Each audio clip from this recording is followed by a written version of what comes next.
we go into schools and we work with a lot of teenagers and we go to schools, a lot of schools, our kids don't know a lot about poetry, unfortunately, and we say, who here, what poets do you like? Well, maybe we get a Maya Angelou here and there, or maybe an Edgar Allan Poe, but it's kind of quiet. What we do at Get Lit, we take poetry from past masters, Etheridge Knight and Edgar Allan Poe and Goethe, and lots of political speeches, and we introduce them to young people, and we say, do you like this? And surprisingly, they say, yes, yes, because of course stories are timeless. Love and death and loss are things that have been experienced since back the ancient days, so we bring them to kids in inner city schools, and they love it. They relate to it, they memorize it, they perform it, and they respond with their own original words. That's what we do with Get Lit and with poetry, very similar to what Carol Wells and the Center for the Study of Political Graphics is doing with posters, using old stories and things that have happened in history to spur modern day conversations and change. So we're very honored to be here today and to receive this award. Truly, thank you. And I would like to accept it on behalf of our Get Lit players that are here today, if I can just say their words, and you'll be seeing them perform later. Mel, Junior, Markeisha, Ivy, Maya, Jesse, Walter, Kylan, Gordon, Zariah, Belissa, Rhiannon, and David. Friends and fellow citizens, I stand before you tonight under indictment for the alleged crime of having voted at the last presidential election without having a lawful right to vote. I not only committed no crime, but instead simply exercised my citizens' rights guaranteed to me and every United States citizen by the national Constitution. It was we, the people, not we, the white male citizens, nor yet we, the male citizens, but we, the whole people, who formed the Union.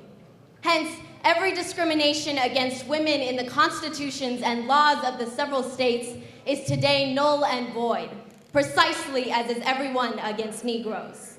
Susan B. Anthony, 1873.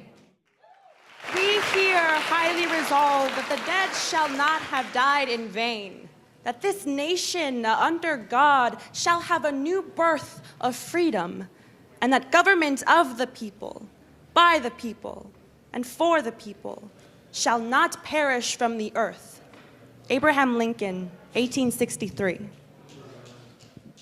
You know, my friends, there comes a time when people get tired of being trampled by the iron feet of oppression. There comes a time, my friends, when people get tired of being plunged across the abyss of humiliation, where they experience the bleakness of nagging despair. There comes a time, my friends, when people get tired of being pushed out of the glittering sunlight of life's July and left standing amid the piercing chill of an alpine November. There comes a time. There is something within all of us that causes us to cry out with Ovid, the Latin poet, that I see and approve the better things of life, but the evil things I do. There is something within all of us that causes us to cry out with Plato, that the human personality is like a charioteer with two headstrong horses, each wanting to go in different directions. There is something within each of us that causes us to cry out with Goethe, that there is enough stuff in me to make both a gentleman and a rogue. And there is something within each of us that causes us to cry out with Apostle Paul, that I see and approve the better things of life, but the evil things I do. So somehow the isness of our present nature is out of harmony with the eternal outness that forever confronts us. And this simply means this, that within the best of us, there is some evil. And within the worst of us, there is some good. And when we come to see this, we take a different attitude toward individuals. So the person that hates you most, he has some good in him. And the nation that hates you most has some good in it. And even the race that hates you most has some good in it. And when we come to the point that we look in the face of every man and see deep down within him what religion calls the image of God, we begin to love him in spite of. No matter what he does, you see God's image there. And there's an element of goodness that he can never slough off. So discover the element of good in your enemy. And as you seek to hate him, place your attention there, and you will take a new attitude. Martin Luther King, 1955. The true revolutionary is guided by a great feeling of love. Che Guevara. Can I speak about my culture? Can I speak about my culture? Can I speak about my culture? Can I speak Spanish, but I don't have an accent. I am full-blooded Mexicano, so Cholo is the motto if anyone is asking. I have a schizophrenic tongue. Escúcheme mientras yo digo más verdad que los libros históricos americanos. Hear me. Well, I speak more truth than American history books. American history crooks, they are panicking. He is panicking Hispanics. Tell them politicians how you took California. Tell them politicians how you took Arizona. I urge you, Arizona, not to bring prejudice to the people who used to call this land home. But la tierra usted robó es la tierra que ellos pusieron. For the land that you stole is the land that we owned. I am finally learning to speak Spanish just for this poem. Because how are you supposed to move your people if you don't even speak their language? Can I speak about my culture? Can I speak about my culture? Can I speak about my culture? Can I say that the culture of humanity is unity? So why segregate when we're in this together? Why alienate when it's a human endeavor? Society is full of alien nations trying to kick them out, so back to your spaceships, back to being racist, and back to the basics. The truth is right in front of us, then why can't we face it?